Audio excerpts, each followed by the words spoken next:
ঘুমাবেন, ঘুমানোর পরে আর জাগবেন এর কি গ্যারান্টি আছে? ঘুম যাওয়ার দোয়া আমাদের জানা আছে তো? যে ঘুম যাওয়ার দোয়া বাবু জানা আছে তো? আলহামদুলিল্লাহ। কি দোয়া? ঘুম যাওয়ার দোয়া আল্লাহুম্মা বিসমিকা আমুত ওয়াহিয়া, এটা সব পড়ো তো? এটা হচ্ছে ঘুম যাওয়ার দোয়া। সমস্ত বাংলা বইয়ে দেখবেন লেখা আছে ঘুম যাওয়ার দোয়া। বুঝতে পেরেছেন? ঘুম যাওয়ার দোয়া। তো ঘুম যাওয়ার দোয়া, তাই ঘুম যাওয়ার দোয়া আরবিতে কি বললাম?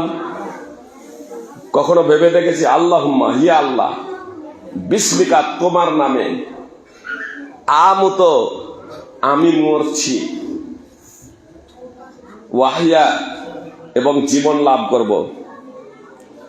ঘুমানোর আরবি হচ্ছে আমি ঘুমাচ্ছি বা আমি ঘুমাবো। মুজারের শেখা মানে এই শব্দে যদি শেখা মানে ক্রিয়াটা আসে তাহলে দুটো অর্থ দেয়, একটা বর্তমানে একটা ভবিষ্যৎ। তো আমি ঘুমাচ্ছি বা আমি ঘুমাবো, আমি ঘুমাচ্ছি, যে ঘুমাচ্ছি। তো ঘুমানোর আরবি হচ্ছে আনামো, আমি ঘুমাচ্ছি বা আমি ঘুমাবো। তো দোয়াটা কি হওয়া উচিত ছিল? আর জাগার আরবি হচ্ছে এই কাজ। তাহলে দোয়াটা হওয়া উচিত ছিল আল্লাহুম্মা বিসমিকা আনামু ওয়া আইকাজ, হে আল্লাহ আমি তোমার নামে ঘুমাচ্ছি এবং তোমার নামেই জাগবো। কিন্তু এ কথা না বলে আমরা প্রত্যেকেই বলছি হে আল্লাহ তোমার নামে মরছি, তোমার নামে জীবন লাভ করব। কেন?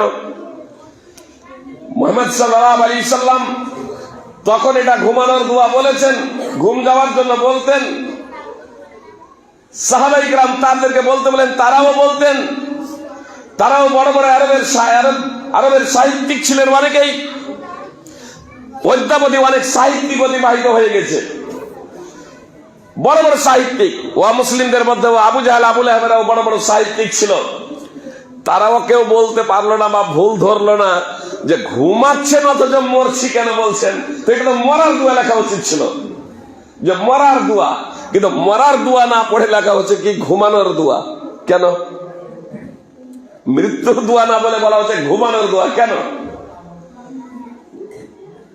আমি এবং আপনি যে ওই ঘুমাচ্ছি, আমি এবং আপনি যে ঘুমাচ্ছি, ঘুমানোর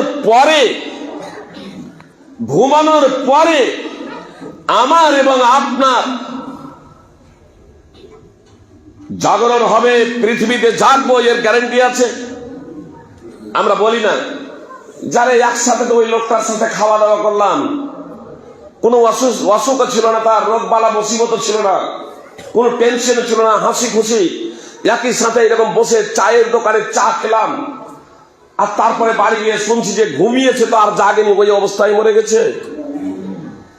আমার এবং আপনার যে ওই ঘুমের অবস্থায় আমি যখন পড়ছি, আমি আপনি যে ঘুমের অবস্থায় আমার মৃত্যু হয়ে যেতে পারে, আমি এবং আপনি যদি ওই অপরাধী হয়ে যদি মারা যায় তাহলে পরিণতিটা কি হবে? সুপ্রিয় ভাতৃবৃন্দ, শাস্তি কত কঠোর, শুধু এতটুকু আপনাদের স্মরণ করাই। মুহাম্মদ সাল্লাল্লাহু আলাইহি সাল্লাম একদা দেখলেন একজন ব্যক্তি শুয়ে আছে,